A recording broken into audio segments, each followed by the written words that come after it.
Good evening and welcome to the Common Council meeting for July 26, 2011. Clerk will call the roll, please. Hanson. Here. Jarvis. Here. Sedlacek. Present. Lottie. Here. Fernsler. Here. Riley. Here.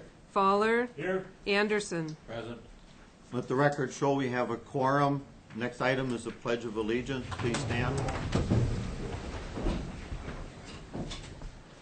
I pledge allegiance to the flag of the United States of America and to the republic for which it stands, one nation, under God, indivisible, with liberty and justice for all.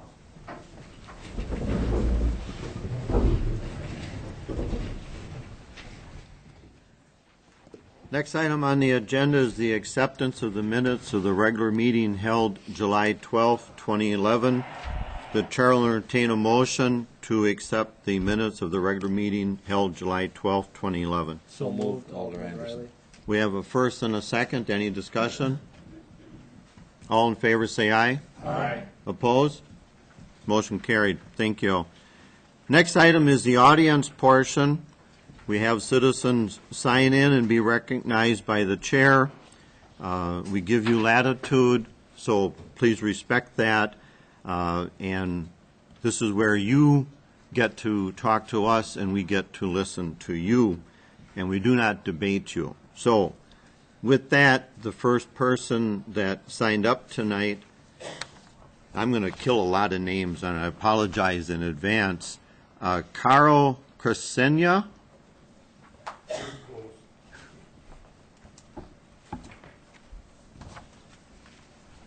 I'm Kelvin Cresoni. I live at 414 East Mill Street, and I'm way past the age of work. I haven't worked in the last 16, 17 years. But I know that railroads are a necessary part of our country, and we have a good opportunity to put one in now. And I hear the people talk and say, well, geez, the railroad's going to lower the value of their house. They chose to build their house by the railroads, not the railroad coming in by their house. You know, what was there first? And when they say, what's it going to bring for the city of Plymouth? In '98, we had an art train here from the Smithsonian Institute. Did that bring in a lot of business to Plymouth? That was here because we had rails that they could ride on. And I think it was 2008, with a 5-week notice, we brought a Santa train into Plymouth. Did that bring business into Plymouth, into the restaurants and the hotels? That was a direct reply to it. In 2009, it was bigger and better than ever, if I remember right. And if we don't keep going and bring a railroad in, Plymouth is going to be losing everything it has, and there won't be no jobs for our young people in the area. I don't work no more, so I don't care. Thank you for your time. Thank you. Next person that signed up is Linda Middlestead? Okay, thank you. Next person is Greg Middlestead. He's okay too? Okay, thank you. Next person is Tom Lepak. Did I say that right? Yes, sir. Tom? I'd like to just comment in regards to, I watched the last council meeting, and I heard that these monies, if they weren't used now, that it would be gone forever. Well, I don't think it's a time for raising taxes or doing unnecessary spending. I think it's time for tough discipline, and this is a case where I think we really need to look at it and come to senses. Spending all the unnecessary money and raising taxes is part of what got us into this economy problem that we're in. I'd also like to comment on, my house was presently built not next to a railroad, but a railroad soon sounds like it'll be going through. I want to know if the statistics are right, that I can expect a 20 to 30% decrease in property value. Will the city be willing to reassess my taxes? Thank you for your time. Thank you, Tom. Next person is Debbie Brown, I believe. Did I say that right? Debbie Brown?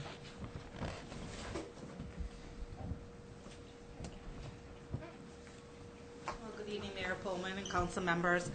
I was just responding, it was already touched on about the blast email that went out. I read that, and I was really kind of concerned by some of the issues that were brought in there that I had never even heard about. We were talking about the trains as far as doing more for the freight and freight and industrial, and now they're talking about excursion trips and diner trains and coming to Plymouth. I guess it will promote business, but I am on the west side of town, not with these other people. And I am 3 blocks away from the tracks now. When with the expansion with all that, again, it is going to affect me. I do hear these tankers being filled up with the pellets when my windows are open, and I'm 3 blocks away. And I really think that the people, the taxpayers of Plymouth, need to know all the facts of what's going on. After this last email, it was almost like I didn't even felt like we maybe were even lied to, that some of these things aren't even being brought out. So I think it needs to be all put up to the taxpayers, to the citizens of Plymouth, and I really think and urge you that it should be on a referendum, that they vote for this. Thank you. Thank you, Debbie. Next person is David Nitch. David?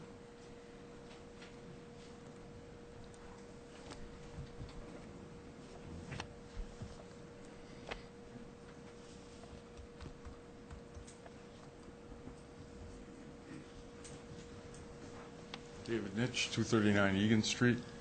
I currently live right across the street from the road tracks, and right now it's a pretty nasty looking mess. So I believe, if anything, my property tax or my property value will increase. I'd rather see a well-groomed rail line with new rails sitting there in a rusted mess and tangled trees. Everybody in the county is on board for this. I hate to see Plymouth be the spoiler. This is going to create jobs. All we're asking is $400,000.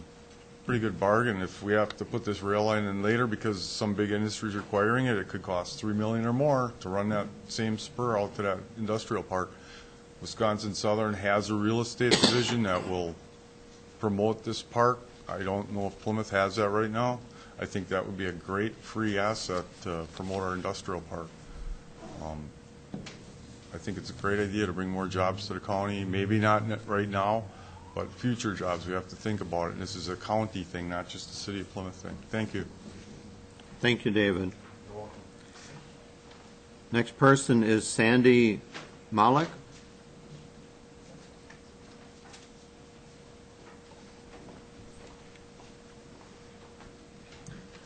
Good evening, Mayor Pullman and council members.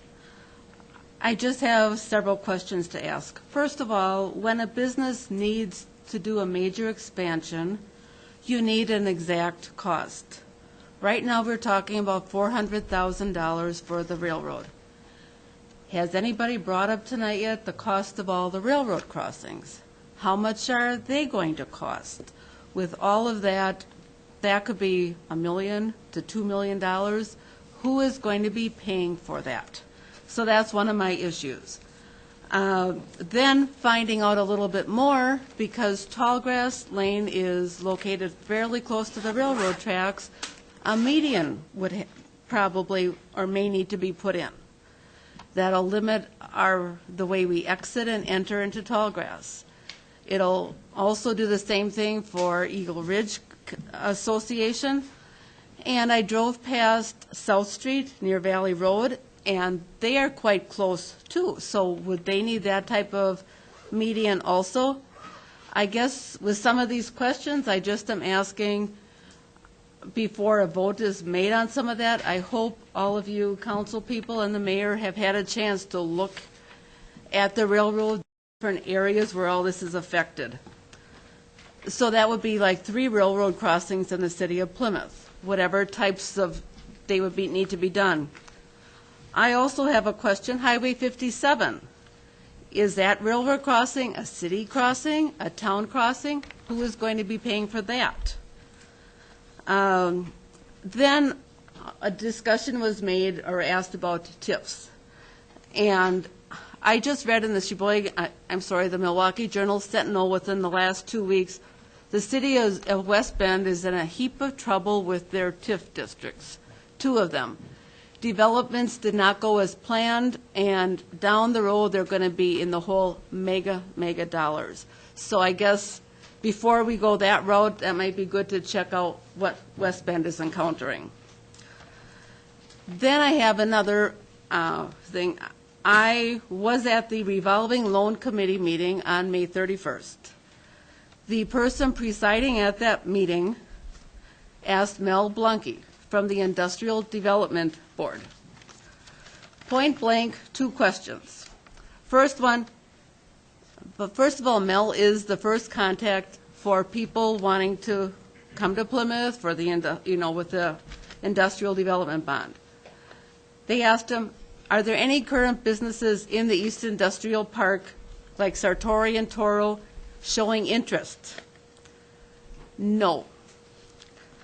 Then they asked him, are there any new businesses contacting you interested in locating there because of the train? He said, none.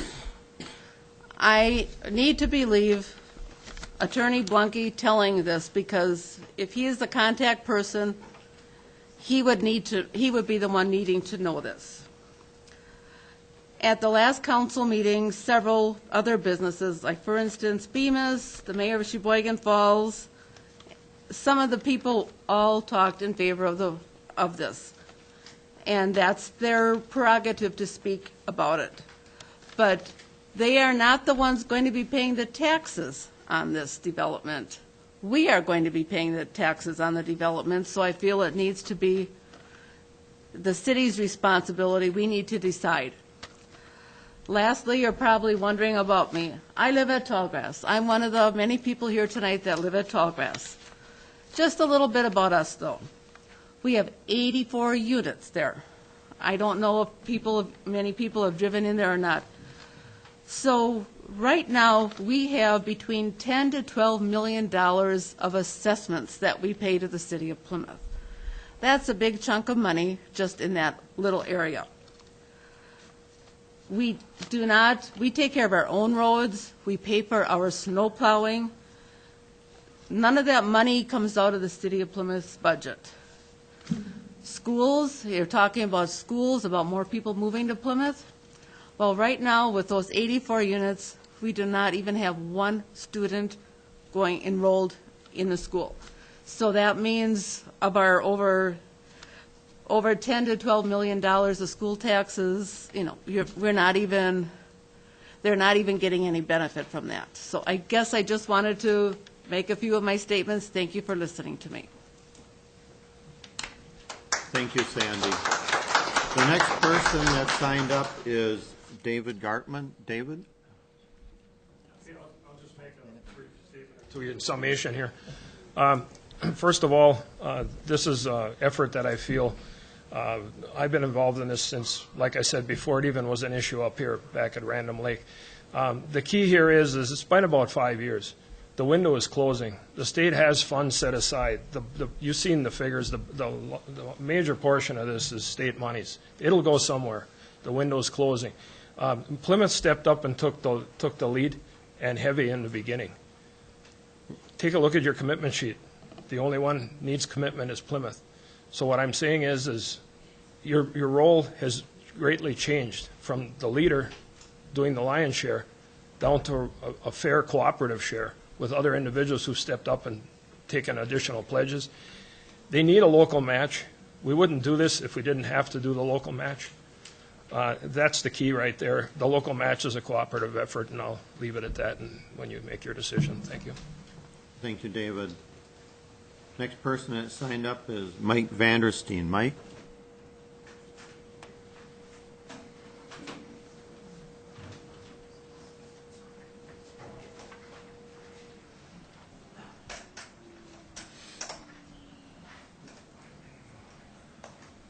Mike Vandersteen, 320 Lincoln Avenue, Sheboygan, Wisconsin. I'm here in my role as chairman of the Sheboygan County Board. Sheboygan County has realized the importance of rail for several years. We've been involved in the Railroad Consortium, which is a 9-county consortium that works with the WSOR for the maintenance of rail lines that are existing in our region. In addition to that, when asked, the county has stepped up to be the agency that filed for the Tiger II grants, that representing the city of Plymouth and several other municipalities in that grant. We've also stepped up again with the recent grant application, and again, the county looked at even putting some money into this project. I know it's become something that's been talked about for many years, as was said before here in Plymouth, and we see that you have some new industrial parks that can benefit from it. It's going to also benefit some of the municipalities further down the line in Sheboygan Falls. So it's good for our county, and I think we need to take these steps at this time to ensure that we're going to have good developable properties for businesses to grow in and to start in. So I hope that Plymouth will act tonight to come up with the dollars that are asked for to complete this program so we can file this grant and hopefully be successful and bring these improvements to the county. Thank you. Thank you, Mike. Next person is Vi Feldman. Vi?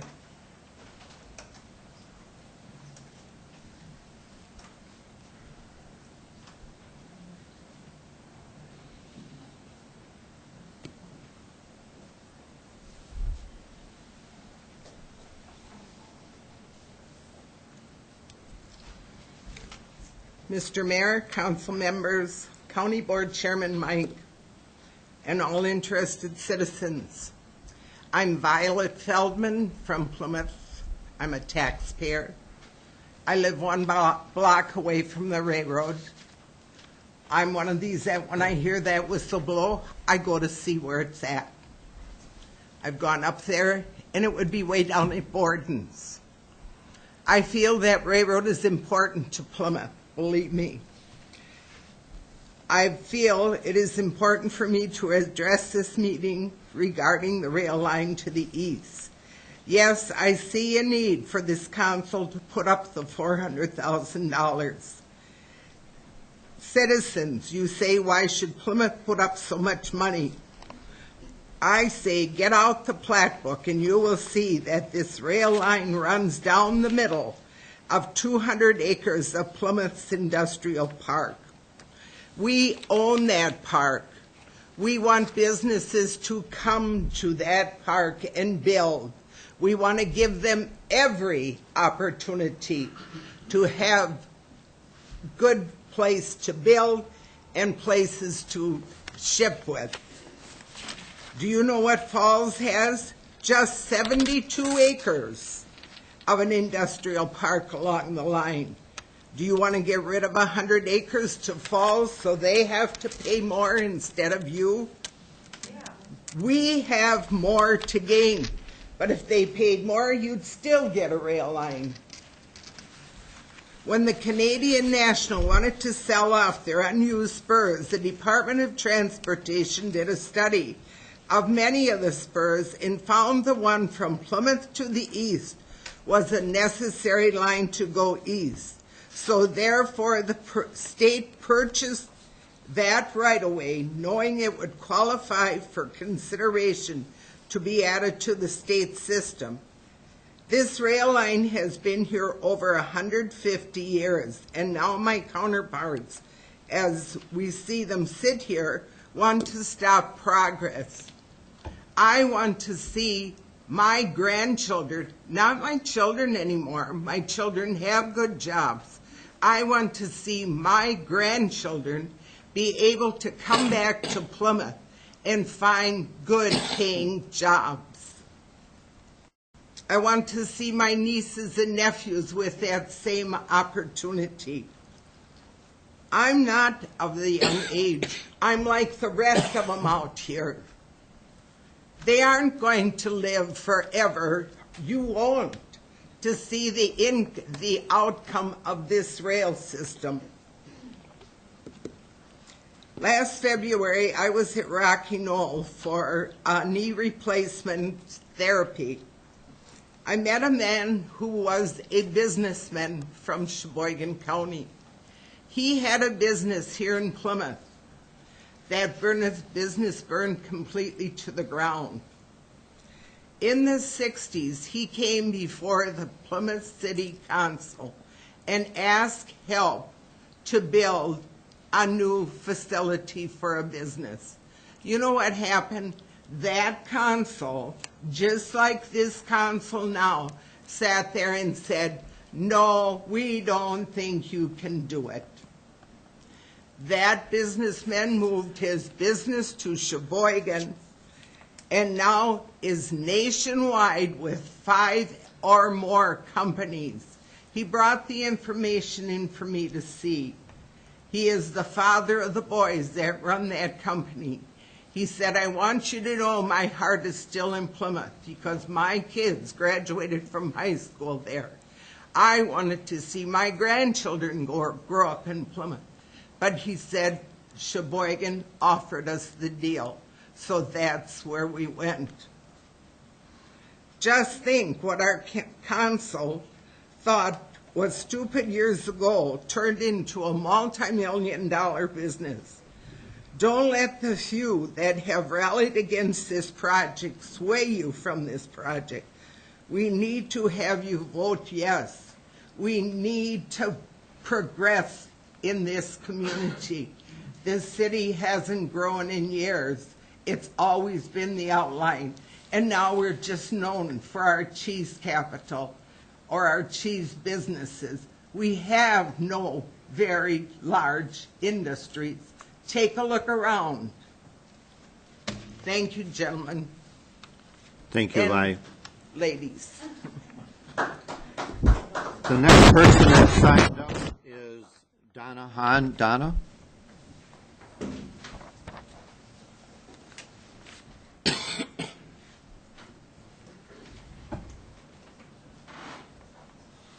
I'm going to change the subject. Good evening, Mayor Pullman and City Council members. I have a little note here from our president of the Plymouth Arts Center, Tom Slater. To the Plymouth Arts Center would appreciate the City's Council's consideration to waive the cost or a portion of the cost to move the overhead electrical wires along the north edge of our existing building. As you may know, we've already begun construction on the building addition. Area businesses and the local community has been very generous in supporting this effort. We haven't reached our goal, but we are very close. By contributing the labor and materials to move these wires, the City of Plymouth would help this effort immensely. I'm referring to number 9 on your agenda. The Plymouth Arts Center not only functions as a community arts center, we also are a community center used for many anniversary parties, birthday parties, and things like that for the residents. Through our events, such as the upcoming Cheese Capital Jazz Crawl, we support local businesses by bringing thousands of people to Plymouth each year. We thank you for your consideration, Tom Slater. The estimated cost to move the wires is $12,500. I'd also like to ask for your consideration for our beer and wine temporary license for August 12th. We have our Cheese Capital Jazz Crawl coming up that evening. It's going to be a great event. We have 10 live bands that are going to be performing at the Art Center and throughout downtown Plymouth, and we hope to see all of you there. Thank you very much. Thank you, Donna. Next person that signed up is Tom Engel. Tom?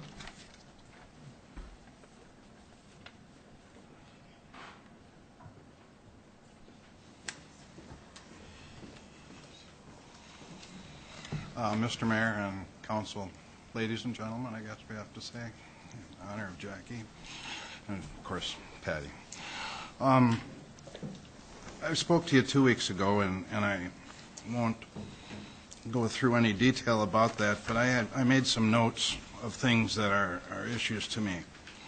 I mentioned then that I think if you look at it as a business investment, that overall, the $15 million for the immediate return, and when I say immediate, I'm talking 5 to 10 years.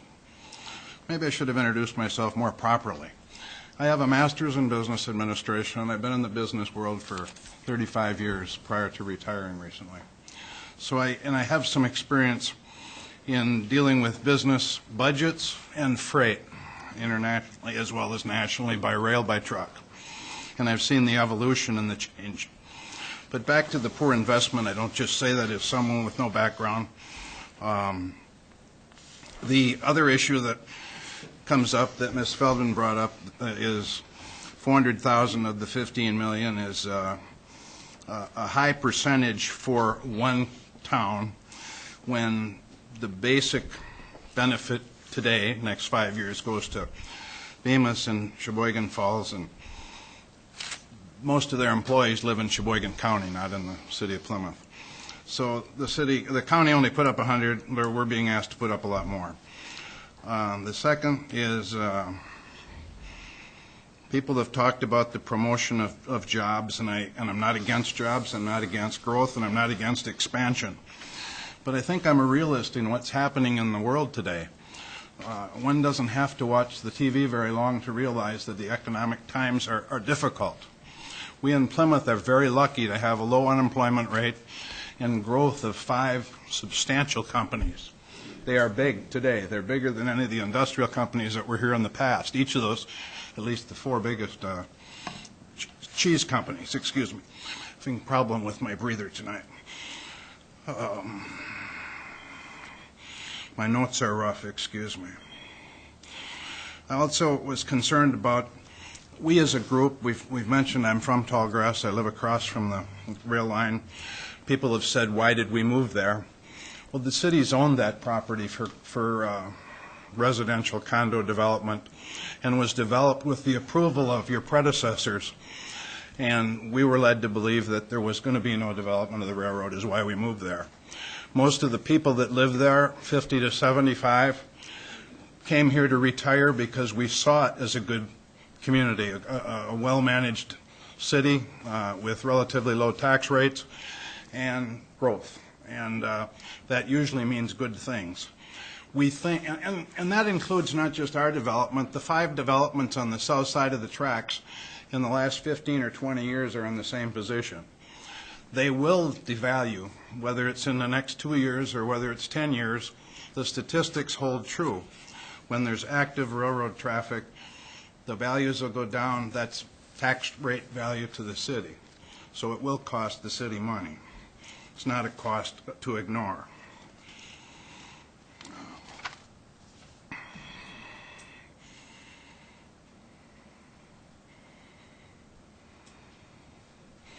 I guess I don't want to press on any issue that you haven't heard already, except I think it's unfair to consider us a narrow-minded group of people who's not interested in the well-being of the city and its growth.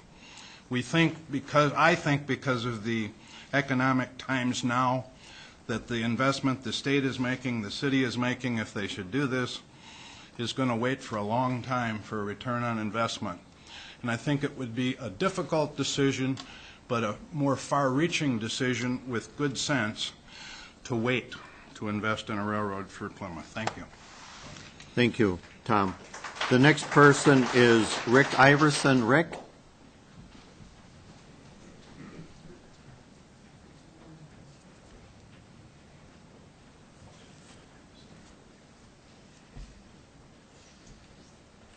Good evening, everyone. Just a couple of quick points. I heard someone say there was the economic impact study was done 4 to 5 years ago, and it covered a 25-mile radius. Isn't that what we've got right now with the north-south line? Number 2, going back to the quiet zones, which probably we're not going to have quiet zones, what I would like to know is what will we have? Will there be lights and bells? Is that what's going to be at the crossings if we don't have the gates? Does anyone know that? We're not allowed to respond to you. Oh, sorry. Okay. And the last thing, if you would like to discuss that later this evening, that would be pleasant. The last thing, the funding options were not at all clear, and I'm hoping we will hear some discussion on that. That's all I've got. Thank you. Thank you, Rick. The last person is Don Pullman.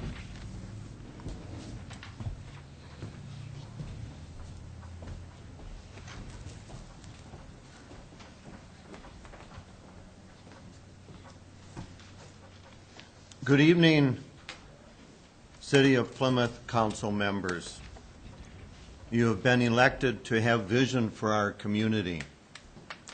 This railroad project has been a work in process for over 3 years now. I led numerous delegations to meetings with Secretary Busalaki under Governor Doyle and Secretary Gottlieb under Governor Walker. Each administration has seen the value of rebuilding the freight rail system in Wisconsin for the creation of job opportunity. The state of Wisconsin purchased the Plymouth to Kohler corridor for $1 million because it saw the opportunity for growth. Each administration has funded the expansion of rail in Wisconsin through bond sales, which are repaid by self-funding mechanism called ad valorem tax. This freight rail tax collects some $20 million a year in fees from rolling stock in the state of Wisconsin. The annual bond costs are less than $6 million a year. There are no taxpayer dollars in this self-funding process. These are facts. There is no hype or altering of these facts. When each of us purchase a home, we have common sense to look at the neighborhood before we buy. When we buy a house next to the airport, guess what? Planes fly over our house. When we buy a house next to the truck route, guess what? Trucks drive past our house. When we buy a house next to the railroad track, guess what? Trains go past our house. A public letter from the railroad dated March 5th, 2001 was sent to Honorable State Representative Steve Castell, spelled out that the railroad company, quote, UP, that's Union Pacific, has no plans to abandon this line, close quote. And another quote, UP definitely intends to keep this line for future railroad development, close quote. To the homeowners who purchase property in Tallgrass and elsewhere, your argument is with the developer if you think you have been derailed. Not the state of Wisconsin, not Sheboygan County, not the city of Plymouth, not businesses who have been here for 50, 60, 70, and more years providing millions of dollars of good family wages to people in our community. Plymouth has people who have children that go to our extraordinary schools. Plymouth has people who spend money in our community. Plymouth has people who want their children to have the opportunity to learn and to grow in our city. People who in Plymouth like a small city atmosphere with big city wages. I urge the council to have vision and support this project and the opportunities to grow our community. Thank you.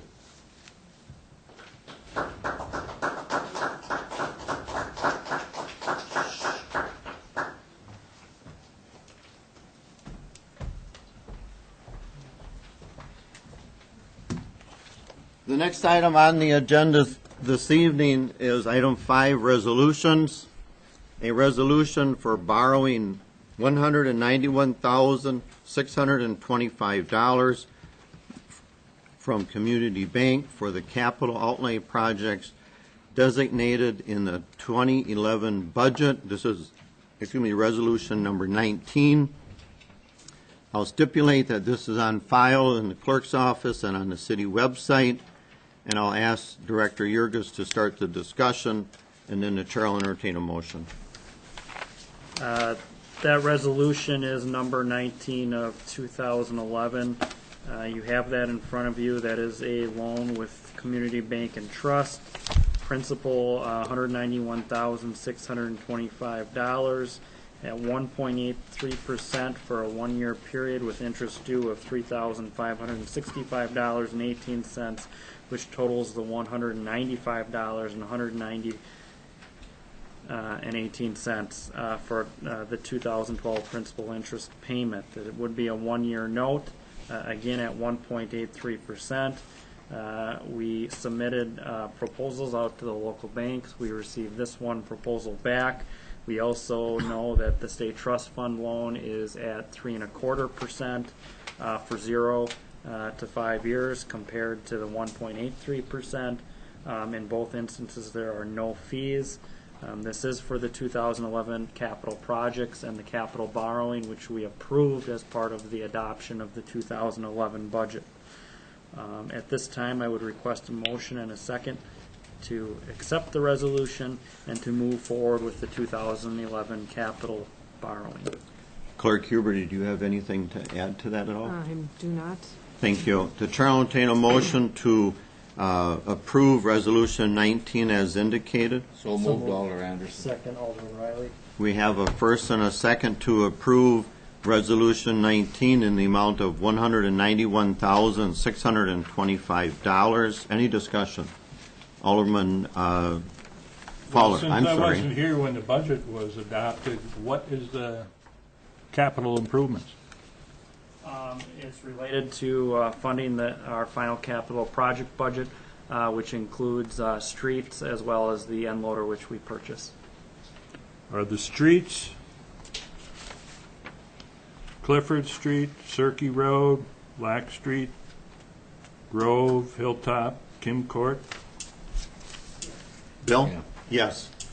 Well, I drove down Clifford Street, I went to Cirque Road, I went to Grove Street, I drove the entire streets, and I don't believe they need to be resurfaced at all at this time. And I didn't go to the others, but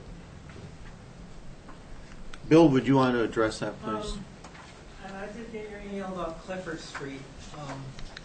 I would disagree with you on Zerke Road. That one's been pounded by the fire trucks, and actually we've got an agreement with the town that they're going to pay their portion of the frontage of the street on the project. The other roads this is a discussion we should be having at budget time. I go out and rate each road each year and determine, what roads need to get done in a progression over the years, and I know if we let things slide, it catches up on us. It caught up with us on the equipment. One year we didn't buy a truck, and now we're fudging along with some equipment that we really should have replaced. And it worked the same way with streets. We have some 40 miles of streets, and we have to continually upkeep it. You can't just say, well, it doesn't need it, because all of a sudden that's going to need it, and then lo and behold, the rest of the list, because there's a 5-year plan. I think we've got a 10-year plan now, and you just can't operate on okay, we won't do it this year, but we're going to do 3 years worth of work in 1 year. What we've always tried to do is balance out the borrowing of $190,000 is unusual. On top of it, of buying a loader that costs about $120,000. well, I guess my comment would be, when you developed the budget, why wasn't the $191,000 put in the tax levy? Why are we borrowing money to do That was this? the decision made by the council. Yeah, I guess I'll comment on that one. Yeah, I just want to know. Yeah, it can't be levied. Previously, before levy limits, if you had a capital project and it was $191,000, you would just increase the levy by $191,000. But with state levy limits, you can't do that anymore. There are levy limits. So we're And so spending on our limits? Is that what the only way you can go over the levy limit is borrowing, and that's per the budget process, which allows you to borrow over the levy limit for capital projects. So this again was an approved expenditure with the 2011 budget. Well, I'm just stating that I drove those 3 roads and I see nothing wrong with them, so why are we wasting money tearing them up and putting 4 inches of pavement on them? Alderman Slotchek? So next year's budget is going to pay for this $195,190. Correct. For projects we did in 2011. Now, if we would have borrowed in 2010 and put it on the tax roll, it would have been paid for with revenues in 2011. But we approved the capital projects for 2011, but we didn't borrow until 2011, which will be placed then on the 2012 tax roll. So the $195,000 essentially, if you go, now we're getting into the rail information, but if you look, it's not increasing. The $195,000 is structured not to increase the levy actually right now. The savings in the pool debt are offsetting this. So the levy is not going to be increased actually the way it's structured right now, because the pool debt's dropping off, and basically you can look at it and say $200,000. What are we going to do next year?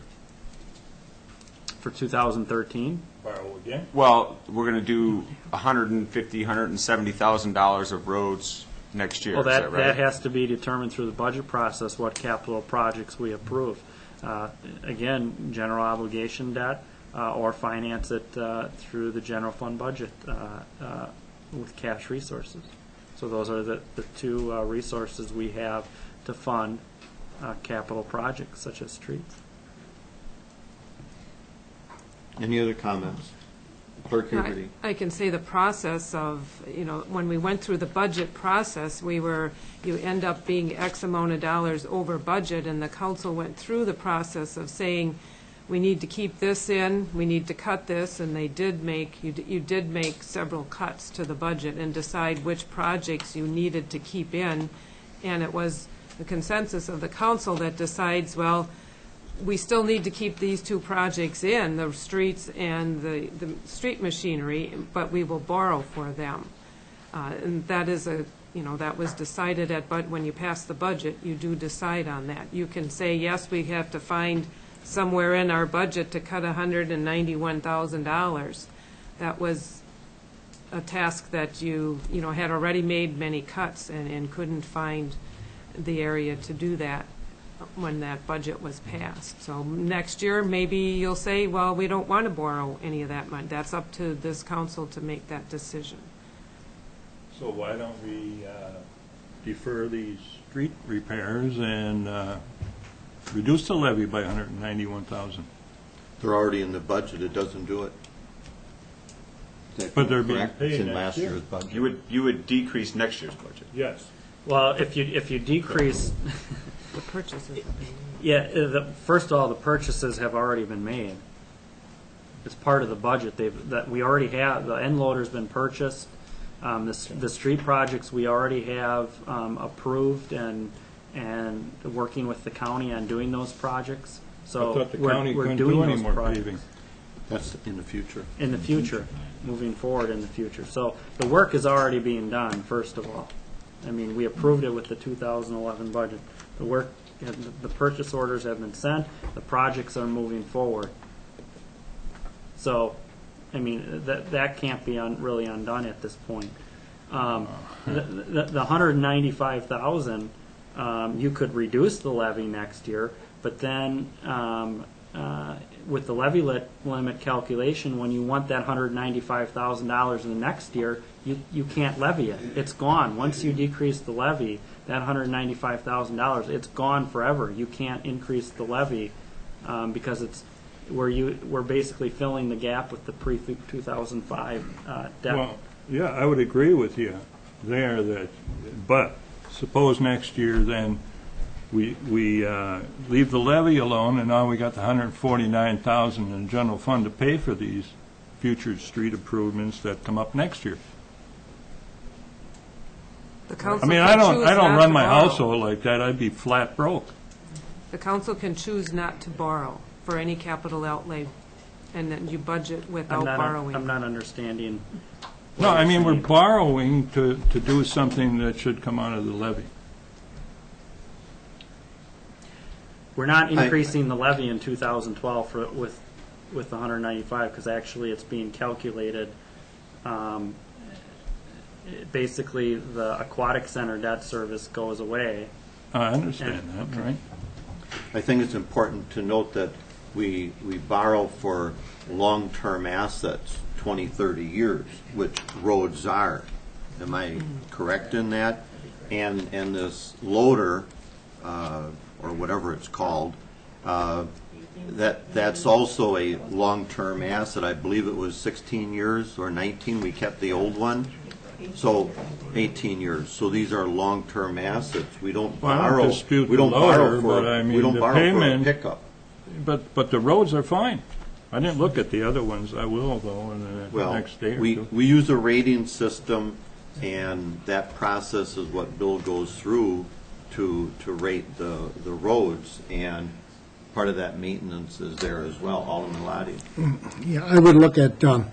Bill Emmy's been doing this for years, setting out his 5-year plan, and he sets up roads that he looks at have to be done. You can delay it, and then all of a sudden, instead of spending $20,000 for an overlay on this road, now you're spending $40,000 to $50,000 to tear it out completely, put a new basin, and then redo the whole road. So I'm thinking what Bill's been doing over the years is good, because he's keeping us ahead of major damage on our streets. And I can guarantee you, there are a lot of streets in the city, even beyond the ones he said, need to be repaired. They are in tough shape, throughout the city. So, and sidewalks are with that, through the whole city. There's areas that don't have sidewalks that should have them. And do you put that in a capital improvements project? I don't know. But I think what he's doing is the right way to go. Any other comments? Clerk will call the roll. Anderson. Yes. Riley. Yes. Lottie. Yes. Jarvis. Yes. Fowler. No. Fernsler. Yes. Sedlacek. Yes. Hanson. Yes. Motion carried. Thank you. Next item, item 6, discussion and possible action on the Plymouth to Kohler Rail Project.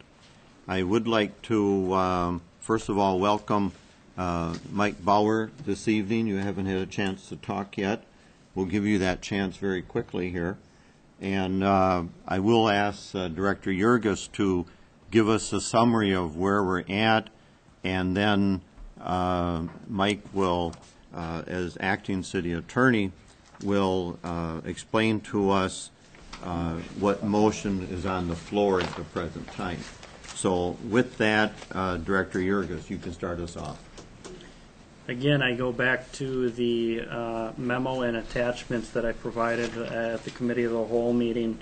The various options to fund the $400,000 request, those are outlined in options 1 through 4, with option 4 being a mix of the funding options, being an RLF, contribution from the RLF, a loan from the Freight Railroad Infrastructure Improvement Program, and or general fund resources to come up with the $400,000. Now, in theory, you could do a certain percent. For instance, the budget is projecting $235,000 of cash resources available for capital projects in 2012. Certainly, a portion of that could go to the rail project. You could take, $100,000 or $200,000 from the RLF program and borrow the other $100,000. There's numerous ways to fund the $400,000 if the council desires to do that. Questions about my memo, again, from the Committee of the Whole meeting? Alderperson Jarvis. I have a question regarding the previous Committee of the Whole meeting we had, and we had the guest speaker and some questions came up. I don't know, was there any time to get answers some of the things like what it might, I think from Frank, like he was going to look at the areas and try to determine through the volume of cars what kind of, there were a couple of questions out there. Did anybody follow up? Are we talking traffic counts? That was one of them. The traffic counts were pulled from the comprehensive plan, and those were emailed to Tammy along with the appropriate intersections, and then the estimate of 1 to 2 rail cars per day, and that information was provided to her. We had no other update from her related to that information. Bill did look at the, for instance, the quiet zone and the 60-foot median at South Street, on South Street and on Highland.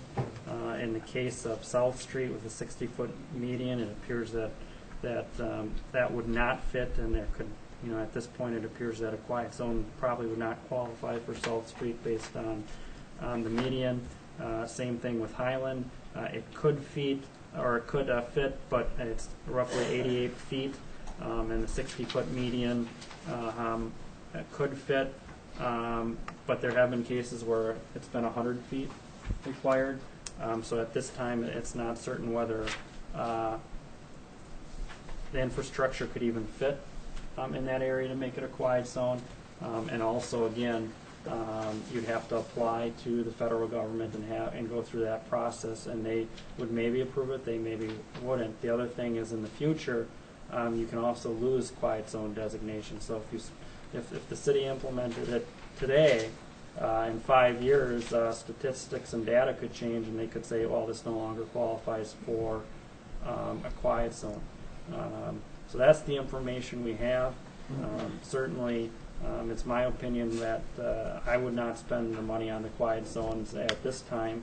If the traffic volume increased within the next 10 years, I look at it just like a stop sign and stoplights. You have a stop sign, and when the traffic warrants it, you put a stoplight in. I kind of view it the same thing, that I don't believe the traffic would warrant quiet zones What did at this point in time. Another thing that I think was posed to Frank was to determine what would be required, taking away the quiet zones, what is going to be required, and I think he was going to look into that, like in terms of, is there a gate, or is there just the lights, is there? Yeah, my understanding is during the design of the rail, that at each crossing, then a plan has to be put into what has to be installed there. Depending on what they have to do by the State of Wisconsin Railroad Commission, to get it to a quiet zone level, you may have to do additional things to move it up, but or what they might have to do according to the state guidelines might contribute toward points to making it a quiet zone. My understanding is that decision cannot be done until it's fully designed or looked at, and then after it's been designed, you would compare that versus what the requirements are under a quiet zone model, and whether you can even physically make those improvements to get to that status. That's my understanding. Does that answer your question? Yeah, I do have another question, but other people can go. A little piggyback, if I may, on the question. If quiet zones are not put in, what is the cost to the city at the crossings with the standard things put there? Zero. I mean, not zero. It's part of.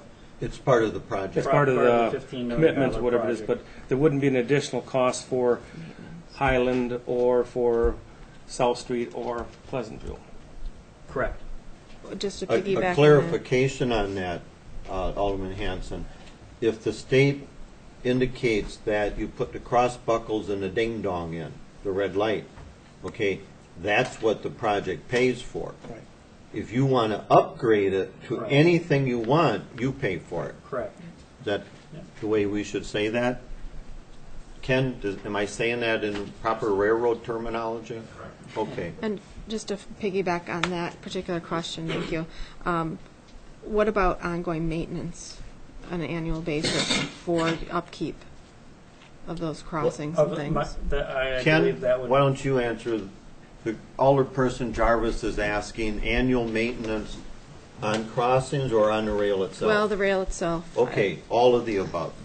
Who does the maintenance? The maintenance is the obligation of the operating railroad.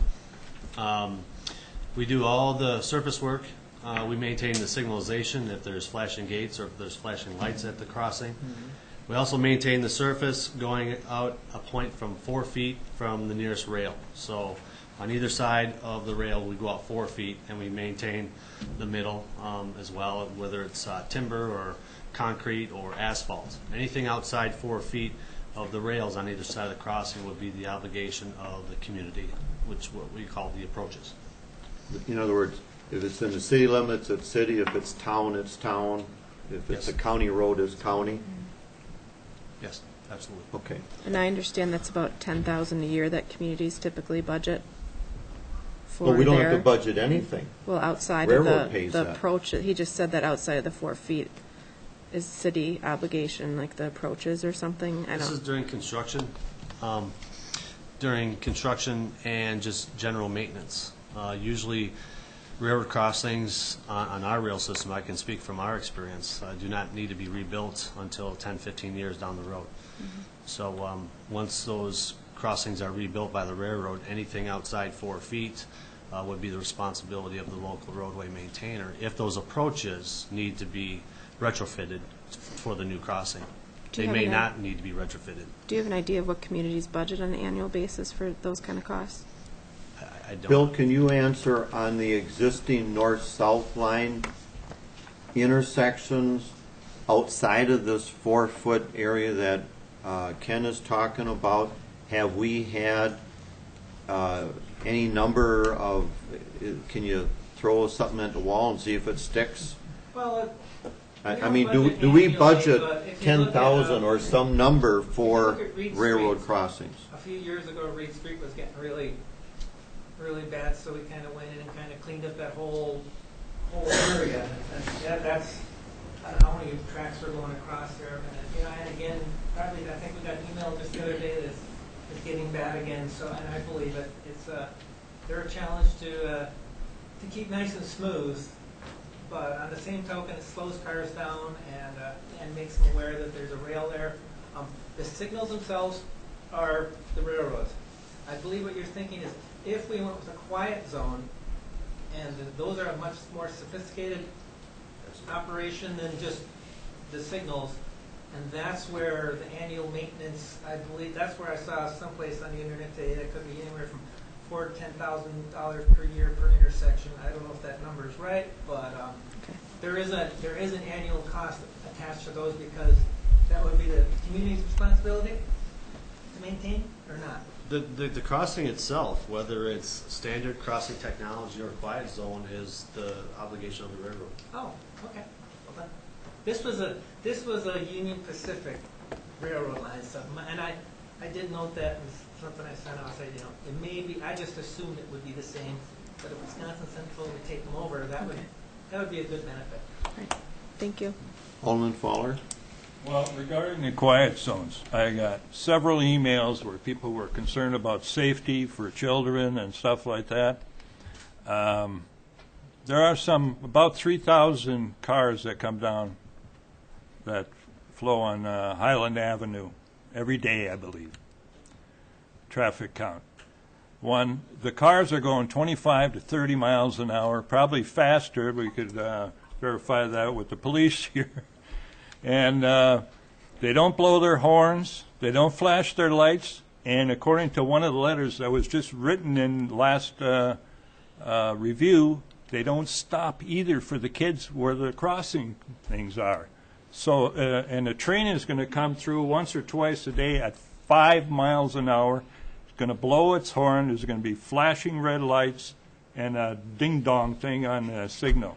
So, what is safer?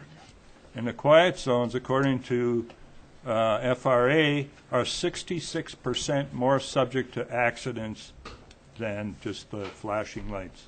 Because I can tell you, I've already tried to go around those crossing arms, and that's where you get into trouble. We have the tape recorder on. That's fine. I've done it, but not here. Oh, okay. In PA, you can do that. Okay, we'll let that slide then. Alderman Lottie. Mr. Mayor, again, I am not opposed to this railroad. My main objection to this whole project is the city of taxpayers, the city of Plymouth taxpayers paying for this. That's where I have my objections, and I think, again, maybe it should go to a referendum, that let the taxpayers decide. If they want to spend their money for this, I would not object, but for me, from all the emails I got them piled up in my office at home. It's unbelievable. I came in today. My computer never stopped running. I ran out of printer's ink. But the taxpayers got to make a decision here. I can't come in and say, I'm going to make this decision, and then I'm going to take the money from you to pay for it. If you're objecting to it, no matter if you're 1 or 10 or 100 people objecting or for it, you should make the decision up there. I know I might be saying I'm not doing my job, but when it gets to this big of a controversy, then I have a problem. I think Alderman one more, and then we're going to go to Attorney Bauer. If the city opts out of this project and does not participate at all, it still could go through. Right. They don't need approval from the city of Plymouth to go through. Right. I think I'll turn to our acting city attorney, Mike Bauer. And we do have, as this was moved from the last council meeting to the committee of the whole, we do have a motion on the floor, and I would ask Attorney Bauer to explain that to us. Thank you, Mr. Mayor, members of the council. It is indeed a pleasure to be here. I can formally tell you there's no announcement from the Feber family, but Crystal is resting at home, we hope, tonight. At your last council meeting, there was a motion. It was seconded. The motion was to provide funding in the amount of $250,000 for the stated project. There was discussion. Later on, there was a second motion seconded to move this item to the committee of the whole on July 26th. So the motion on the table, or the question on the table for you tonight is the original main motion to provide funding in the amount of $250,000 for the stated project. And I would ask Clerk Huberty to read that motion so that we are familiar with it. I think that would be appropriate. It is a motion, motion by Alderperson Sedlacek and seconded by Alderperson Fowler to provide funding in the amount of $250,000 for the Plymouth to Kohler Rail Project. Thank you. That's the motion. You want to take a second and flip it? Go ahead. Okay. With that, on the floor is the motion for $250,000. It is now open for continued discussion. Alderman Lottie. With the motion on the floor for $250,000, I would like to know where the money's going to come from to give that $250,000. If the persons that made the motion want to tell me how to fund it, then I have a better understanding of what they're looking at. Or anybody who wants to answer it. We had the funding discussion before. I think that Director Yergis went through that, and it can be a combination of all the above. Do I say it correctly, Director, that we don't have to determine the funding mechanism tonight necessarily, based on what could come along or not in interest rates and everything else? In other words, we don't have to write the check tomorrow morning. So we don't have to have the funds tomorrow morning, but that funding mechanism can be either part of something else, or we can determine that as we move along. Director Yergis, 1 second. I asked the question. Well, technically, again, whether it's 250 or 400, whatever we're talking about tonight, the project is scheduled to happen in 2012, the majority of the building of the project. So that's when the resources are going to be needed. So technically, we will not be writing a check tomorrow morning. I'm guessing that the council is going to want to know where the funds are going to come from before they vote on the matter. So certainly there would be some benefit to determining that tonight, although technically you could approve a match and come back at a later meeting and designate where those funds are coming from. Alderman Lottie. Mr. Mayor, council members, I will not vote for spending $250,000 or whatever the number is without knowing where the funds are coming from. You know, that's like going in blind. You know, you're committing to something, but you don't know where you're going to get the funds to pay for it. I can't go with something like that. When we had the discussion earlier, Director Jurgis told us about several options that we have. One of those options is to borrow the entire $400,000 from the revolving loan fund. It does not put one penny on the real estate tax bills of our citizens or businesses, and that would be paid with future increments to the TIF 4 district in the next 17 years. So there are funding mechanisms that do not put one penny on the tax bill. Yes, how you determine that mixture is important to do, but there is a way to do it without putting one penny on the tax bill. Alderman Fowler. I understand there is about 900 some thousand in the revolving loan fund. If we took the 250 out of the revolving loan fund, at what rate does the revolving loan fund get replenished? How much a month comes in? It doesn't. Alderman Anderson, Yeah. you're on that committee. Well, Revolving loans start at approximately. Gentlemen, please. We start revolving loan funds to businesses at, I'm going to say 3%. 3%. And then those are adjusted after 3 years. 3 years. And in the last meeting, we actually lowered some revolving loan interest rates because the comparable rate in the market was lower, and they came to us and asked for a reduction based on that. Right. That is part of the revolving loan covenant, and we did actually reduce some. But they start at 3% is your answer, and I don't know what the highest is right now. Well, Mr. Mayor, I think what the question is, if I may restate it, and you can correct me if I'm wrong in understanding what your question is, but you're asking what is the dollar amount of principal and interest payments coming in on a monthly basis from the revolving loans portfolio. I just asked the clerk, and she's estimating between $15,000 and $20,000 comes in on a monthly basis. So it would take principal and interest payments. Principal and interest payments. About 15 or 18 months to replenish that, to get back up to 190,000, the 900,000. Now I understand this, the 250,000, we're getting nothing back on that, but it's an investment in the future of the industrial parks.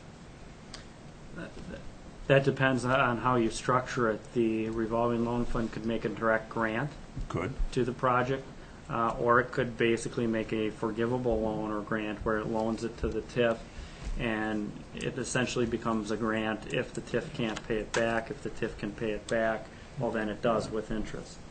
So it depends on how you would want to set that up. Alderman Hanson, and we'll come back to this then. Okay, my question I have is the $400,000 that, where did the $400,000 come from? Because I never voted on the $400,000 aspect for this. And, you know, the 250 is under consideration in this particular motion. So my question is, where did the $400,000 come from as far as our commitment or how that came about? You want me to address that? Or whoever knows that. Okay. When we applied for the T grant, that was approximately $2.4 million. Patrick, did I say that right? Of the $3 million, and then $600,000 would be divvied up amongst the several parties. And I don't know if I have that list with me. In that original 600,000, the city of Plymouth was 240, I believe. Okay, 240 that was approved, and WSOR was 60,000. Patrick, do you have some other numbers handy you could read off, please? Last year, August of 2010, when the Tiger II discretionary grant application was being developed, the application was for federal dollars to cover the majority of the rail project, to the tune of $12 million of federal dollars. The Wisconsin Department of Transportation at that time was going to contribute $2.4 million. The City of Plymouth had committed $240,000. The City of Sheboygan Falls at that time had committed $200,000. Bemis Manufacturing Company had committed $100,000, and Wisconsin and Southern Railroad had committed $60,000 for a total of $15 million to fund the entire 11-mile project. And that was the Tiger II application. Correct. And there was a stakeholders meeting that you actually conducted in Sheboygan at the Chamber of Commerce when that was rejected, and the discussion was now concentrated on the TEA grant, which had the $1 million, and how, to answer your question, Alderman Hanson, how we got to the 400,000. And I think it's important maybe for Patrick to give us a little insight of what went on in that room, and then I think I'll even ask David Gartman, who put Bill Gardner on the spot, because I want you to say in your own words what you did, and I give you kudos for doing that. I don't know that I would have done it. But anyway, Patrick, why don't you talk about the process that went through, and then I think I'll give you your answer that you're looking for. When the Tiger II grant application was unsuccessful, we reconvened all the stakeholders, interested parties related to this rail line, business owners, elected officials, and essentially went back to the drawing board and said, all right, we have to come up with or generate a local match of 20% of the total project cost, assuming that the DOT was going to come forward with $12 million, with which they had committed to the project. Our 20% match was $3 million. And we looked around this room and said, well, who is willing to contribute or make a commitment, a preliminary commitment, not binding, but can we generate enough interest to raise funds, essentially, to make up that 20% local match, or $3 million? And a variety of business leaders made preliminary verbal commitments, and so we basically started with zero, and we started asking and building consensus. During one of those meetings, I don't have a record of exactly which one, Mayor Pullman did make a commitment, preliminary verbal commitment, and indicated that he believed that the City of Plymouth could contribute an amount of $400,000. We got those same verbal commitments from the mayor of Sheboygan Falls, business leaders. Adam Payne from the county made a commitment on behalf of the county. And then ultimately, we rounded out that 20% local match with a $1 million T-grant application that the county sponsored. So all of those different commitments, preliminary verbal commitments earlier this year, including the mayor's commitment, totaled at 20%, or $3 million. And that's how we are trying to move forward with securing the $12 million from the state and securing all the formal commitments from all the other stakeholders that made those preliminary verbal commitments. In other words, everybody increased their ante up. And when we added up all the numbers, we were still 150,000 short. And David Gartman, why don't you tell us what you did? Thank you. As I said, we did this, and it worked down at Random Lake. We had meetings just like this where we were challenged. I mean, the rail service would have been gone. The key here is we've been trucking product from Random Lake up to Falls. We will continue to do that if this fails. It's not the most efficient way. We fill that plant with trucks once a year up here. It used to be you'd get them in occasionally, and this is seasonal. Many times these trains come in, and they're coming in actually in fall. You stock your fertilizer supplies. We knew that we were really up against the wall if we didn't have that ability in Random. We'd have had to truck these things from perhaps Beaver Dam, and then we're just a sub-customer of large United Co-op, somebody like that, a regional, or a very large co-op. Would have really hampered our abilities to get here. So getting to the point of discussion, in order to do that, we were willing to put money in, but private companies, cooperatives, businesses like Bemis, they cannot own a piece of that rail. So at that time, we had the discussions with Mr. Gardner and Ken, and we were willing to put some money in, but remember, we can't own it. That was actually, I've been told it was like precedent, but cooperatives do things like that. You cooperate. You take for the good. We knew what the writing was on the wall about our profit lines, about our competitive edge in the community locally would have been destroyed. You'd have been cheaper off to get product out of anywhere else because we're getting our product out of anywhere else. So what we did then, in the discussions, we were willing to put some money in, but we challenged WSOR to do their share, and they did. So when these discussions were up, and you notice when you read the list, Kettle Lakes Co-op wasn't mentioned. We felt we paid our share to get it up to here.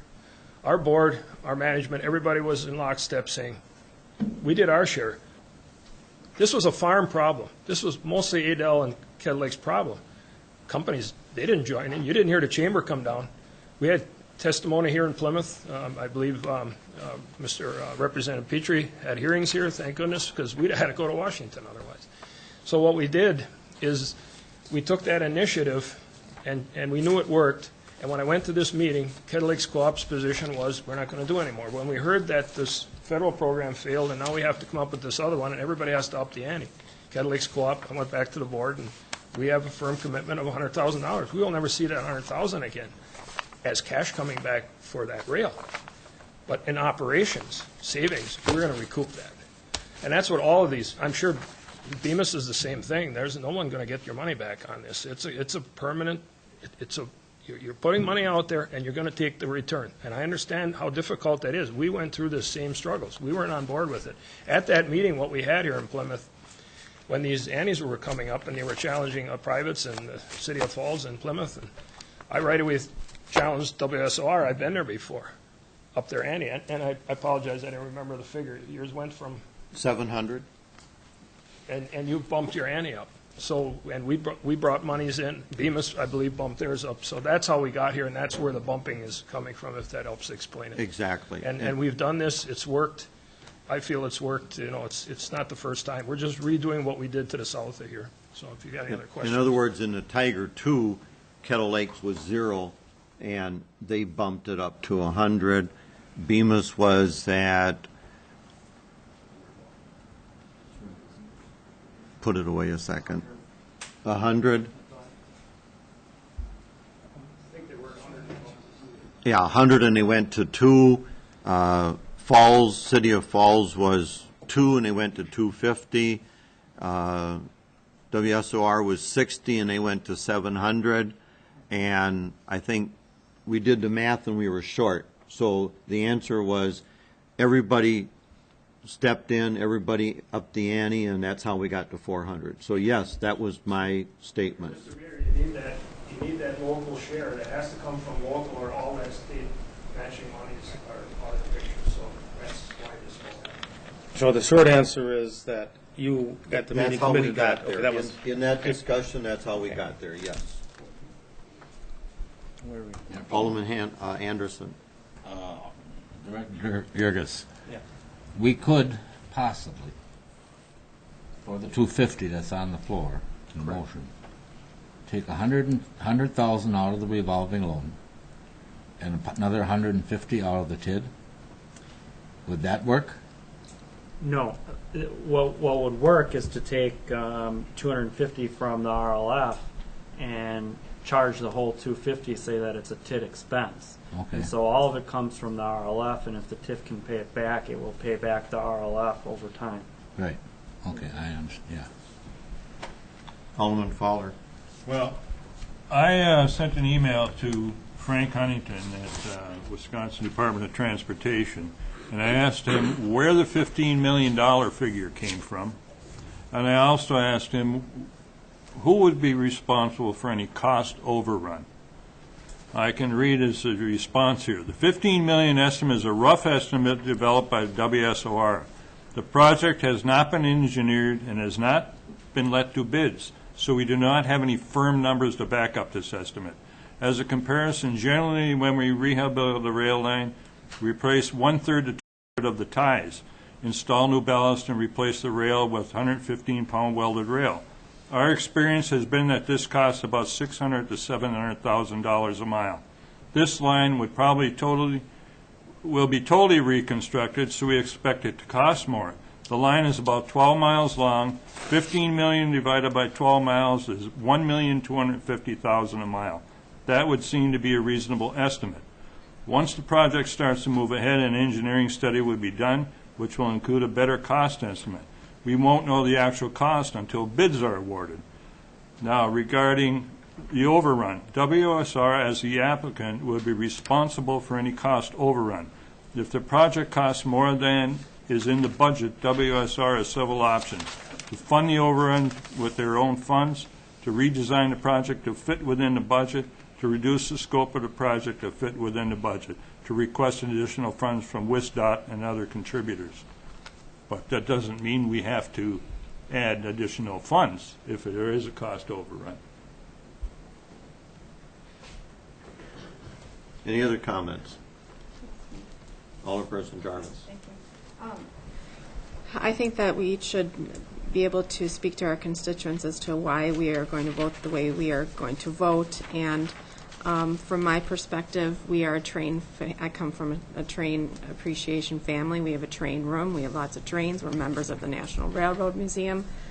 Also have a background in economic development. I think I might have the most experience in economic development at this table. And for me, the value question is resounding. And I've taken a lot of things into consideration regarding this project. And the bottom line for me is that in terms of the economic situation that we have right now in this country, in this area, that I don't think that we should be spending money on more speculative type projects, which is what I consider this to be. I understand the importance of it. I understand that it is probably better suited for the county to potentially, if they think it's that important of a project, they should come up with the entire match. The other thing that was a very big factor for me in my decision, and that I encourage everybody else to think about, is that we don't have good economic policy here. We look at everything on a case-by-case basis. And we've had two major projects come in, and we've I think obligated somewhere near around $3.5 million for two projects in economic development. I think it's important to note that when you look at those two projects and the impact they will have and the value they will have in this community, it's more immediate and it's tangible. And in terms of the big picture, right now, I don't think we should be spending money on something that we don't have a guarantee on jobs. If a company came in and said, we will locate in the industrial park, we will bring 250 jobs, I would be putting in more than $400,000. I think that we owe it as a council to think about this really carefully. I think the vision that I have for this city is to be looking at long-term economic diversification, looking at nanotechnology, biotechnology, high technology. We have a very highly educated workforce. We need to take advantage of that. We need to use something like $400,000 to start a pool along with our revolving loan fund to look at attracting a different types of economic base for our community so that there are jobs for our college educated or even tech college or even high school educated community members, that they will have decent living wages at some point in their lives. And I think that spending this money on something like this right now is just not a fiscally prudent thing to do. Thank you. Alderman Lottie. I'm not as eloquent a speaker as Alderperson Jarvis, but I agree with her. I would concur with her at this present time. It would not be economically viable for the city to go that route. Mr. Mayor.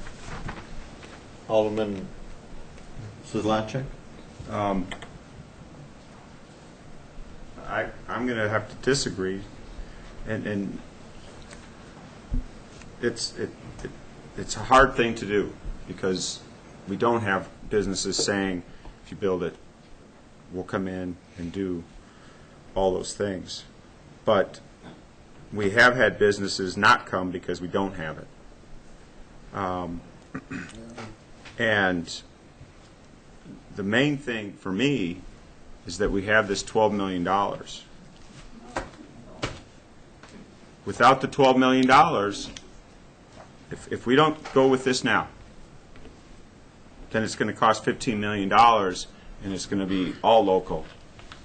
And that's my concern. To take $400,000 towards a $15 million infrastructure advancement, that's a good return on your money. Alderman Riley. Mayor, at this time, I would, I've heard all the discussion. We've been discussing this to death for the last, how many meetings? I've been contacted a lot by everyone just as well. We've been put in this position to make a decision. I think we have the information in front of us. But I would like to move to amend the motion to state $400,000 for this project at this time and taking the money from revolving loan. Do we have a second? I'll second that. We have a first and a second to amend the motion to $400,000 and to take the funds from the revolving loan fund. Discussion. Alderman Anderson. It hasn't been put before the revolving loan for a definite yes or no. That's a true statement. They only indicated that the revolving loan fund was available, and they said that it was a political decision and the council could make that decision. Am I incorrect in stating it that way? I don't know, Patty, I'd have to look it up. That's correct statement? Okay. Alderman Lottie? We're taking money from Peter to pay Paul, is what we're winding up doing, you know. We're taking money from one fund and sticking it in another fund. That I object to. And the other question would go back to Alder Szlachek's comment that we've lost companies that would have come here. I wish you could tell me which these companies are, because I've been on this council now for 4 years, and no one has approached this council about coming to the city of Plymouth. I don't know who they've been approaching, but they have not approached this council or our Director of City Services since he's been here, and Mel Blanke from the Revolving Loan Committee tells me he's had no contacts yet from anyone coming into our Industrial Development Corporation in the land. So I'm wondering, where are these companies coming from that all of a sudden everybody's saying we've had companies proposing, but we don't have a rail to supply them?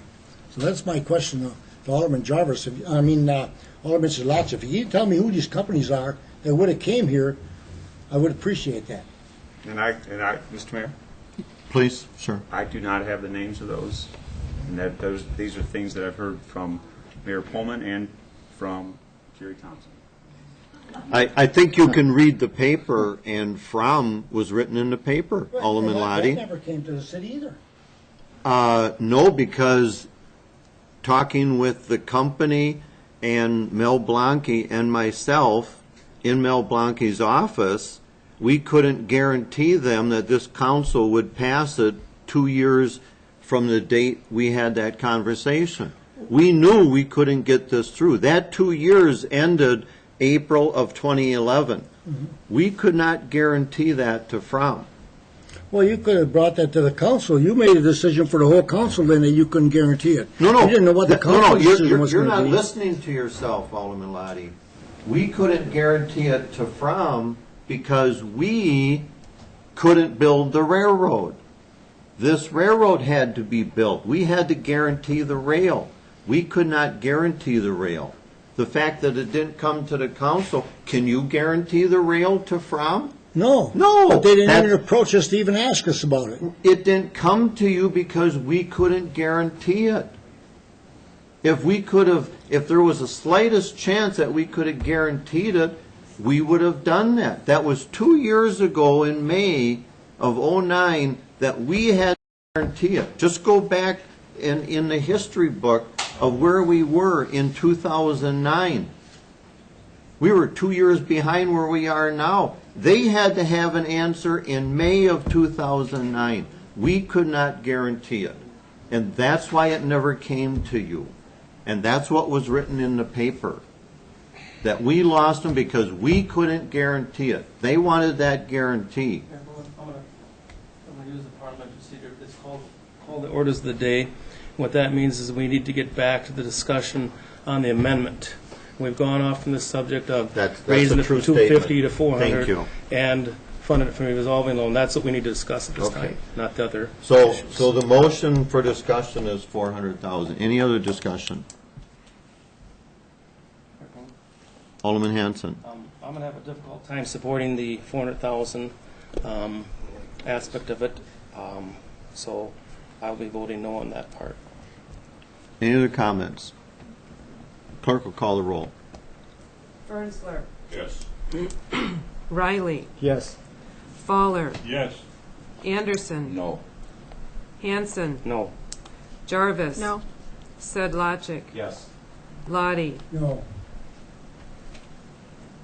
Have a tie vote. I am more than happy to break that tie in the affirmative, and I will cast the tie-breaking vote for yes. Thank you. Moving on. Mr. Mayor, Alderman Sedlacek. we voted on the amendment. Now we have to vote on the motion with the amendment attached to it. Correct. That's moving on. Correct. So now we have 400,000 as the motion of contribution. Any discussion on the original motion with the substitution of 400? Alderman Lottie. I still will vote no on this because I do not believe in adding debt on top of debt, or if you take it from a revolving loan, it winds up being a gift. Because our TIF 4 goes into red in 2012 or 2013, and in the interim, it's going to wind up on a tax levy. The whole thing in TIF 4 is going to wind up on a tax levy or reserves from our utilities, and I cannot justify removing more reserves from our utilities and putting our bond rating in jeopardy. Any other comments? Alderman Hanson. If I understand this amended motion now, that the monies will, $400,000, if this is approved, the $400,000 will come from the revolving loan, and if we never get the money for it, the revolving loan will absorb that amount? Is that my understanding? Yep. That's right. I think you may want to have the stipulation to be repaid by TID increment. If you want to add that, if possible, that you make that statement with the motion. Attorney Bauer, that would be An a amendment. correct That would attachment? That would be an amendment to the main motion as amended. Okay, so we would need a motion to amend to specify that this be repaid with TID 4 funds, If possible. if possible, correct? I would, How do you want to word that? I would say TIF 4 or TIF 5. Because in both project plans, That's correct. It's in it is both an eligible projects. project plan. Or it's an eligible project in the project plan, in TIF 4 Attorney- or TIF 5. Attorney Bauer, is that We would okay? Yes, we would need Okay. a motion to that effect in a second. Chair will entertain a motion to add that qualification to the motion under consideration. So moved. Second. We have a first and a second. Any discussion? Clerk will call the roll on the changing of the wording, adding that specification about TID 4 and TID 5 funds. Lottie. No. Sedlacek. Yes. Jarvis. No. Hanson. Yes. Anderson. No. Fowler. Yes. Riley. Yes. Fernsler. Yes. 5 yes, 3 no. Motion carried. Okay, so now the amendment adds the stipulation, and now we're voting on the original motion that now has a stipulation in 400,000. Correct? Attorney Correct. Bauer? The Correct. main motion as amended twice. Correct.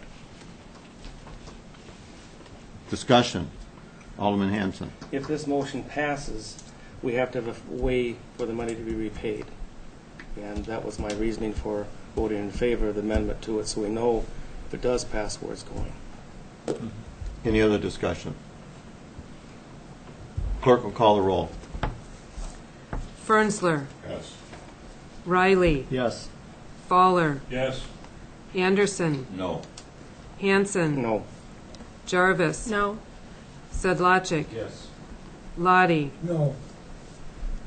Tie vote. And I am more than pleased to cast the tie-breaking vote once again in the affirmative.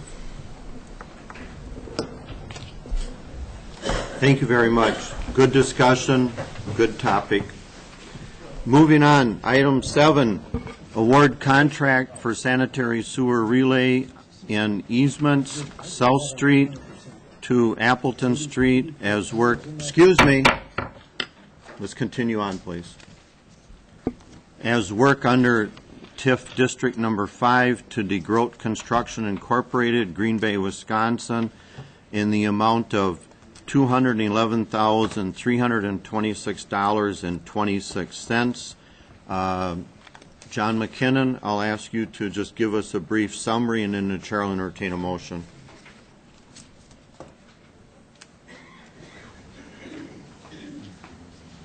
Thank you, Mayor Pullman. Brief summary, this project is a project of TIF District Number 5. We have received 8 bids for this last week. The low bidder, as mentioned before, is with DeGroot, Green Bay, Wisconsin, which is under the engineer's estimate, and laid out to that this is project number 10 of the project plan for TIF District Number 5, and that the money for this project was borrowed in 2010. Also gave with you a project map showing where that layout of the facility be installed. Thank you. The chair will entertain a motion to approve and award the contract for $211,326.26 to DeGroat Construction Incorporated, Green Bay, Wisconsin, as indicated. So moved, Alderman Riley. Second, Sedlacek. We have a first and a second. Any discussion, Alderman Lottie? Just a question of our utility manager, Mr. McKinnon. John, was this the same company that did the work up on Riverview Drive and Torquay Edition up there? No, it is not. That is a different company. This particular company is working for us right now on the water main project along the railroad corridor from South Street over to State Highway 57. Okay, thank you. Thank you. That was Any my other question. comments? Clerk will call the roll. Lottie. Yes. Sedlacek. Yes.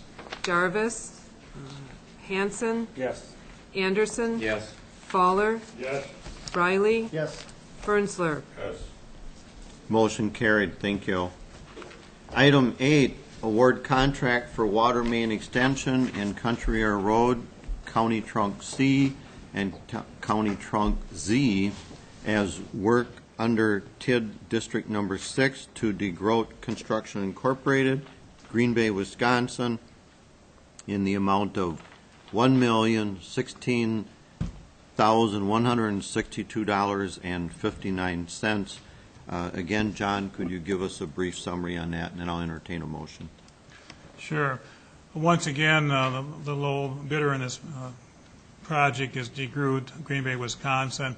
There were 11 bidders participated in this bid opening, and again, the low bid is underneath the engineer's estimate.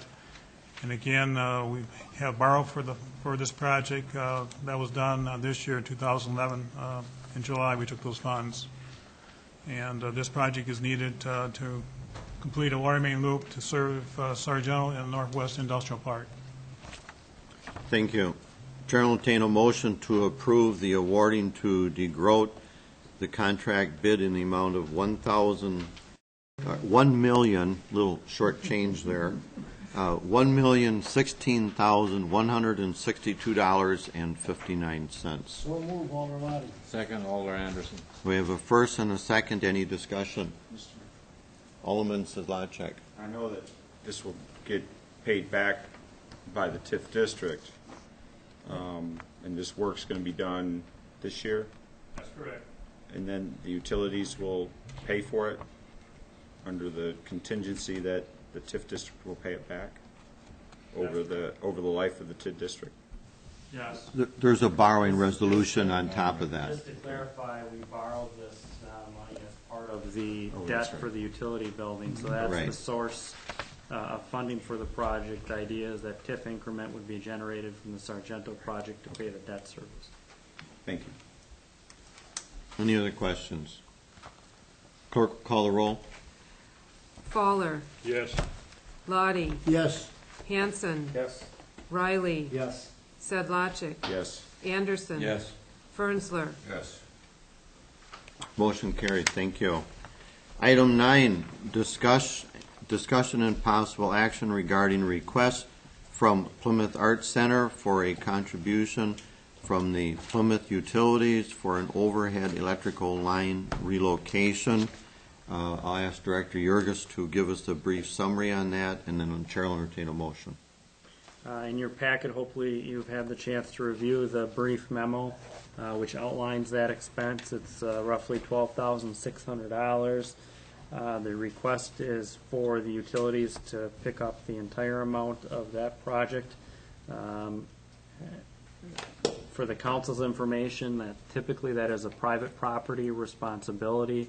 We would coordinate the work and send a bill just like any other private property in the city. There is a request for the utilities to pick up that expense. That would not be a budgeted expense for the utilities, although it's been brought up that in the past the city has made a contribution to the Plymouth Intergenerational Coalition project, and could this be viewed in a similar matter? So again, the request is for $12,600. One thing that could be done technically, it might be a little bit easier, is to waive the labor, the truck, and then the 10% admin fee, which would reduce the cost by $2,700 or 22%, which would bring it down to $9,852.50. Chair, are you going to make a motion? Chair will entertain. I just wanted to ask first. Oh, okay. I'm sorry. That's all right. We're trying to get from the summary to the right. motion so we can discuss. The Chair will entertain a motion to specify, I'll do it that way, to All right. specify an amount to be applied toward the request of the Plymouth Arts Center for relocation of the electrical line. Alderman Lottie. Mr. Mayor, I would make a motion that we split the cost with the Plymouth Arts Center. We did with, I'll wait for discussion, because my motion is to split the cost with the Arts Center. Which, Right down the center. which I would assume you're, let's round it off at 12.6 total, just so we don't deal in pennies. Right. And 12.6, and you would split that 50-50. Mm-hmm. And we have a first and a second on that. Now, any discussion? Alderman Lottie, did you want to start that Yes. too? I understand we went with PIC on this, but we did do a lot of negotiating with PIC, and we did cut the cost down from what they were proposing first. What they wanted us to forgivable work for them, from our utility, for sewer lines, water lines, mainly water lines. And we cut the cost down substantially. So I can't say to the Arts Center, which is a nonprofit also, I can't justify giving this to PIC and then saying, we're going to pick up all your costs. We cut theirs down, so that's why I made the motion at 50%. Thank you. Any other discussion? I would like to just add that. Alderman Kozlowczak. Thank you, sir. I'm sorry. That in the past we had been giving money to the Plymouth Arts Center as well as some other organizations in town, and this would be a real good opportunity to give more than what we had been given in previous years. I have a question for, if nobody else has a question, I have a question for John McKinnon. This line relocation, right now, they're up 30 feet or whatever. They're being relocated. Are they going to stay in the air, or are they going to be buried? Is there any design in your estimating of this project cost that you can help us out on? If you recall, the Plymouth Arts Center brought their plan to the Plan Commission for a site plan approval. At that time, we identified these lines being overhead, and talking with the representatives for the Arts Center, they choose to have the lines be buried. Well, there's another option, is to put taller poles in and raise these lines to be higher than the building addition that's going to be putting on.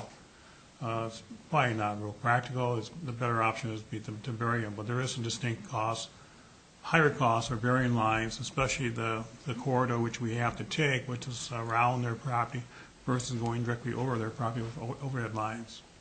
So I'm not sure I've answered your question. The question, the Plan Commission approved the project with the stipulation that the Arts Center understood that the request for locating the lines underground would be their cost. So there's no promises made that the city or anybody else would be coming Correct. forward to. That was what I was getting at, that the council is making that decision. Correct. Plan Commission did not. Okay, that was what I was trying to drive at. Any other discussion? Clerk will call the roll. Sedlacek. Yes. Lottie. Yes. Fernsler. Yes. Riley. Yes. Fowler. Yes. Anderson. Yes. Hanson. Yes. Jarvis. Yes. Motion carried. Thank you. Item 10, discussion and action regarding claim against the city from Jamie Martinez in the amount of $271. Clerk Huberty, can you give us a brief summary on that, please? All right, this is the opinion from Tom Mann of Sidmic Insurance, our liability carrier. I am in receipt of the above claim that has been filed against the City of Plymouth in the amount of $271. According to the claimant and the police report, the claimant vehicle was parked when it was struck by an errant golf ball from the adjoining driving range. As a result of this, the claimant's windshield was struck and damaged. It would be my recommendation that this claim be denied. If there is any responsibility for this damage, it is my opinion that the responsibility would rest with the individual that hit the golf ball that struck the claimant vehicle. I would suggest that the city is immune from liability under Wisconsin statutes 895.52, which provides immunity for recreational activities. Even if the statute did not apply, it is my opinion that the city would be immune from liability based on Wisconsin statutes 893.80 parent 4, which provides immunity for discretionary actions. The decision to put up a net or to design a golf range is a discretionary decision and therefore is immune from liability. While it is unfortunate that the claimant incurred damage, it is my opinion that the city did not cause the damage and is therefore not responsible for the damage that the claimant did incur. Thank you. Chair will entertain a motion so we can discuss. I so move to deny. Second that. We have a first and a second to deny the claim. Any discussion? Alderman Lottie? Mr. Mayor, Council. I went over and took a look at that parking area and where the driving range is, and I really don't know how you could hit a windshield if the car was parked in the parking areas that they were supposed to be in. there's a whole line of trees there. And for a golf ball to go, that's really got to be a slice. I mean, you got to have a dandy if you hit a ball in that range and slice it that far to the right where it's going to hit a vehicle parked in that parking lot. So that's my reason for voting to deny the claim. Any other discussion? Clerk will call the roll. Palmer. Yes. Hanson. Yes. Sedlacek. Yes. Fernsler. Yes. Anderson. Yes. Lottie. Yes. Jarvis. Riley. Yes. Motion carried, thank you. Item 11, discussion and action regarding Sunset Drive and Brewery Road bike lanes bid. I think I'll ask Director Jurgis to start this, and maybe, Bill Imming, you can chime in if we need additional information. You have a letter from Mr. Don Albright. Basically, the bids came in 20% over the cost estimate, so the request is to deny the awarding of the project at this time. And the funds were originally coming through federal funds through the county for this project. I don't know if Bill Emick has anything he wants to add. We're gonna rebid it when we did the bicycle lanes on Highland Avenue and PP, which PP is we're working on. So we're gonna try to get this thing done next summer. So in the next 12 months, you'll rebid it and combine it with another project? Yes. Okay. Any other comments? Do we have a motion on that? I'm I sorry, would- Chair will entertain a motion. I would move we, I don't know if you want to table it or take, Well, I move not to we- take we- any action we- at this time. Yeah, exactly. Yeah, I'll second that. Yeah, we have a first and a second to not take any action at this time. Why don't you make the motion to reject the bid of Northeast Asphalt? That sounds better. Because that way we're making a motion, we can tell Northeast Asphalt, their bid has been rejected. We don't do anything, it just Okay. kind of hovers. My apology. Reject the bid then at this time. Okay. Second. We have a first and a second. Any discussion? All in favor, say aye. Aye. Opposed? Motion carried. Thank you. Item 12, approve City Hall parking lot design on the northeast corner of Mill and Caroline Streets. Director Jurgis and Bill, you get to toss the coin. Who wants the first shot at that? Sure, okay. I believe you got our little sketch. Do you remember, April, or earlier this year, we had a bunch of layouts, and I just kind of came from the discussions I received from some of you that a layout similar to what I'm presenting tonight is what we'll go with. That we would not have any access onto Mill Street, and that we would build a little park on the end of the street, but still try to fit as much parking as we could. This layout, there's 22 parking spaces in the land that we bought where the building is. It's a net gain of probably 21 or 20 because we're losing a space or two to get this driveway in here. So that's the kind of parking layout. I mean, so that's what I'm presenting to you tonight for your consideration. And then if you flip your drawing over, or someplace, there's a little drawing of the park. And I sat down with the downtown revitalization committee, and I showed this to them. The park board has not seen this yet, but this is just a little mini park. It would have right on the corner. It would be a brick seating area. Tried to think of something we could kind of put in there that would be a little focal point. We've already got a clock. We've already got a cow. So I was going with a little information signboard, and the committee liked that because they thought they could put a map of the murals, so where people could walk around. And as discussion continued with the downtown group, we started talking about restrooms at parks downtown, at Stair Park, at the utility park, and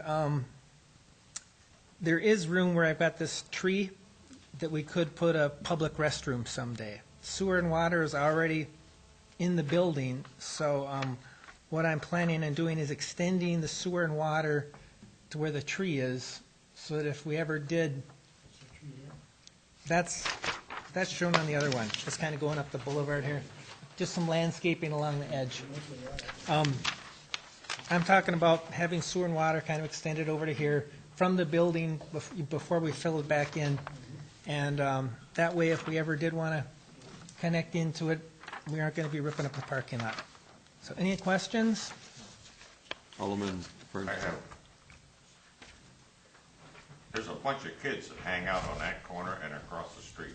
Yeah? Are we building them a place to hang out? I mean, is this gonna be like another Jim Hughes's? Could be. It could be. I guess and I think we mentioned that at the downtown meeting, and that's not a reason not to build it. But the answer to your question is yes. It will be a place for various people to hang out during the day and during the night. I don't have a lighting plan yet. I'm thinking of putting maybe a decorative light in that seating area, kind of not in it, but near it, just to kind of get some light. I haven't really, maybe I should look at the corner tonight to see how much light there is right now. We've got the lights downtown, and we know how bright they are. Well, and you got that whether big it needs tree it or there, doesn't too. need it, I can't guarantee it. This is a preliminary draft. I haven't gotten any surveying over here yet, but I'm confident that we can get something like this built.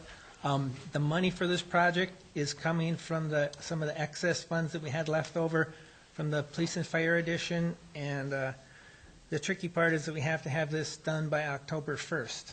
So we got to get moving. Exactly. So any other questions? Alderperson Jarvis. Nice plan. I like the idea of a little pocket park kind of in some green space. I'm a advocate for keeping the lines of a downtown with buildings. I think there's more aesthetic appeal to that, but as an alternative, this is very nice. I appreciate your work. Question. Well, let's entertain a motion to approve the, So be it. we have a first and a second to approve the layout discussion.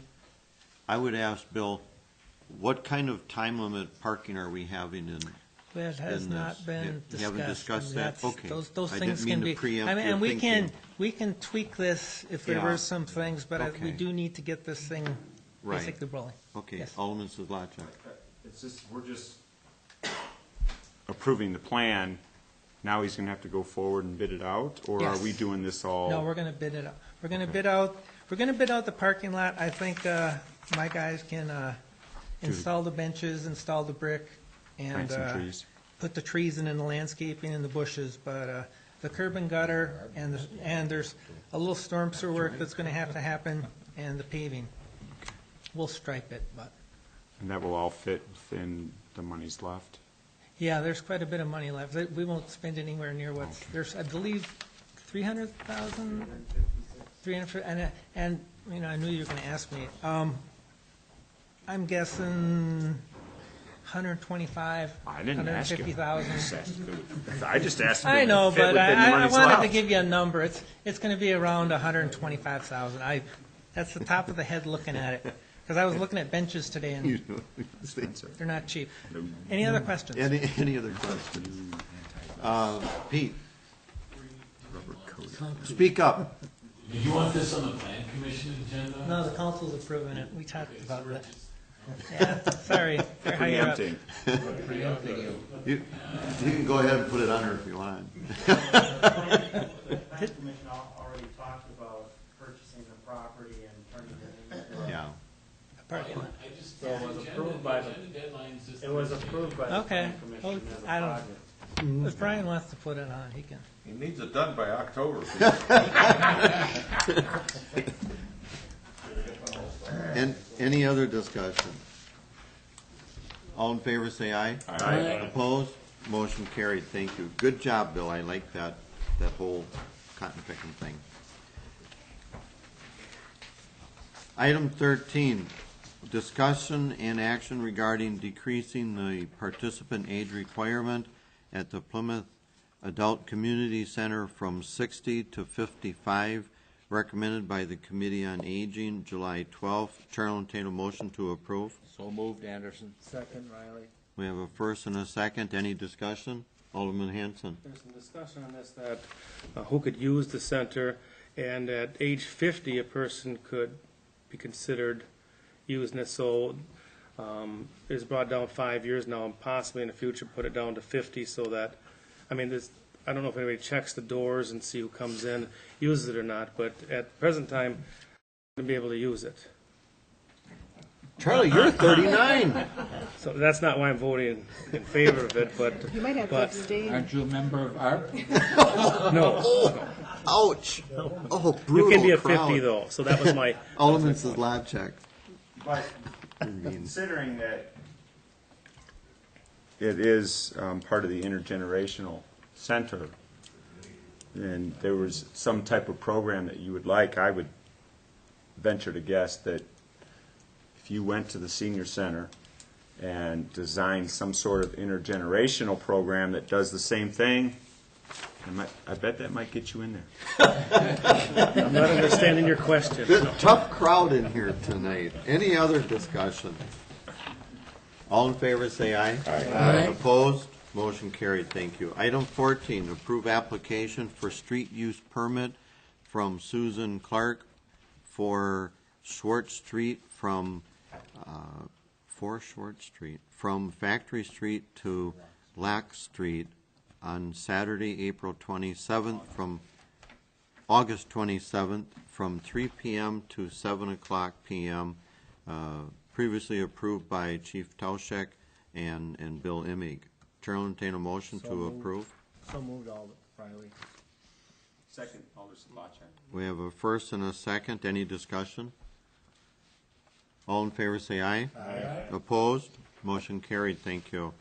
Item 15, approve application for temporary Class B beer and wine license for Plymouth Arts Center, 52502 East Mill Street, on Friday, August 12th, from 3 p.m. to 11 p.m.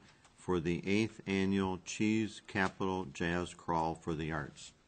Chair will entertain a motion. So move, Alder Lottie. Second, Alder Anderson. We have a first and a second. Any discussion? I understand we're going to have a trolley that's going to be there. All right. That's cool. Trolley and go venue to venue. Oh, cool. Okay. Yeah.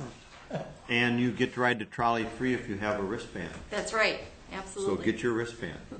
Okay. This one goes more than 2 miles like the one in Milwaukee? Only if you go around the block. We won't go into, that's probably not in line with the subject matter, is it? Any other discussion? All in favor say aye. Aye. Opposed? Motion carried. Thank you. Item 16, approve Manager John McKinnon to fill in any additional comments. Director?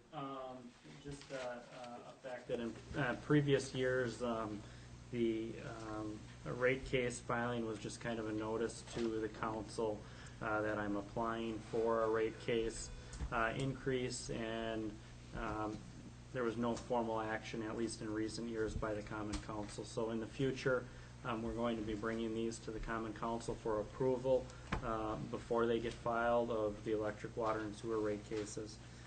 The last rate case for the electric utility was done in February of 2007. As you may recall from our audit discussion, the authorized rate of return is 6.5%. The 2010 rate of return was 3.48%, and the 09 was 4.78%. Based on the rate case, we need to increase the revenue by $726,000 or 3.18% to get back to the authorized rate of return of 6.5%. That's what we're filing to do. Of course, the PSC could say your authorized rate of return is 6% rather than 6.5%. So that's for them to determine. There's 3 scenarios in attachment 1, or actually in attachment 2, for rate designs, and our intention is to file based on scenario 3, which spreads out the increase more evenly versus the classifications, and that will result in a 6% increase for residential classifications. Howard's here as well as Mr. McKinnon, so either of you have anything you want to add? No, yes? Pretty well covered it. Chair will entertain a motion to approve the application for rate case filing for electric utilities. So moved, Sidlacha. Second, Riley. We have a first and a second. Any discussion? Alderperson Jarvis. Thank you, Mayor. Why do we need to increase our revenue by $726,873? Howard, do you want to stab at that? Why do we need to increase the revenue by the $726,000 some dollars? Yeah. Because that's the factor to get us to a 6.5% rate of return. But do we need that it's a revenue basic, simple to cover a math cost?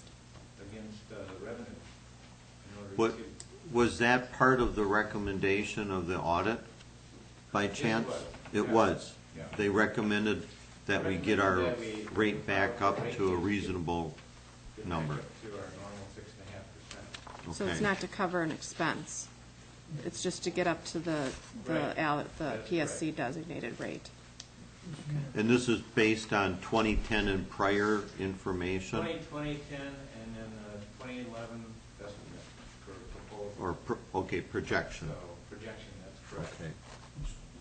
We'll let Alderperson Jarvis finish first. Is there a reason why we want to go all the way up to the designated rate? We haven't in the past, and 6% increase on people's utility bills is. What happens is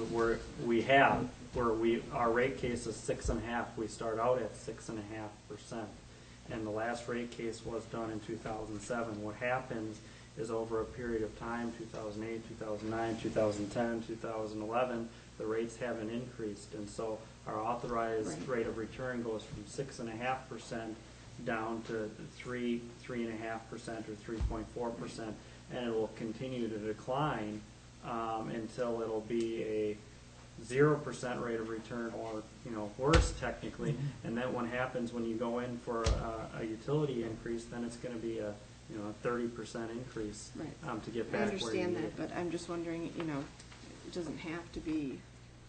Well, The 6%. I think it's fair to say that just because we ask for it, doesn't mean we're going to get it. That's true too, but. I mean, have they given us what we asked for in the past?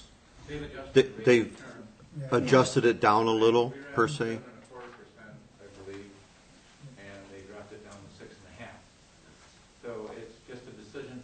The Public Service Commission will take a look at our rates and how we're applying them to residential, commercial, and industrial, and then weigh that against their opinion and what's happening with other utilities. And then based upon that, they'll make a final decision on whether they accept what we're doing or change it. Alderman Lottie? My comments were answered by Mr. Bunker. Okay. Any other discussion? I think on this one we should have a roll call. Clerk will call the roll because it's a rate increase. Riley? Yes. Anderson? Yes. Jarvis? Yes. Lottie? Yes. Fowler? Yes. Hanson? Yes. Sedlacek? Yes. Fernsler? Yes. Motion carried, thank you. Item 19, utility reports. We have the manager's report for July 2011. Item B, list of vouchers, June 2011. Authorized payment of June vouchers. The chair will entertain a motion to approve the list of vouchers for June 2011 and authorize payment of same. So moved, Anderson. Second, Riley. We have a first and a second. Any discussion? Clerk will call the roll. Hanson? Yes. Jarvis? Yes. Sedlacek? Yes. Lottie? Yes. Fernsler? Yes. Riley? Yes. Fowler? Yes. Anderson? Yes. Motion carried, thank you. Item C, income and balance sheets for June 2011. Item D, collection statement for June 2011. Item E, uncollectible accounts, July 2011, $18,866.65. The chair will entertain a motion to approve the uncollectibles for July 2011 in the amount of $18,866.65. So move, Walter Lottie. Second, Alderson Monson. We have a first and a second. Any discussion? Clerk will call the roll. Anderson? Yes. Riley? Yes. Lottie? Yes. Jarvis? Fowler? Yes. Fernsler? Yes. Sedlacek? Yes. Hanson? Yes. Motion carried. Thank you. Item 20, other business. Item A, June reports acknowledged for filing, Library Director. Item B, minutes acknowledged for filing, Safety Committee, April 20, Library Board, June 6, Community Television, June 13th, Committee on Aging, July 12th. Chair will entertain a motion to adjourn. So moved.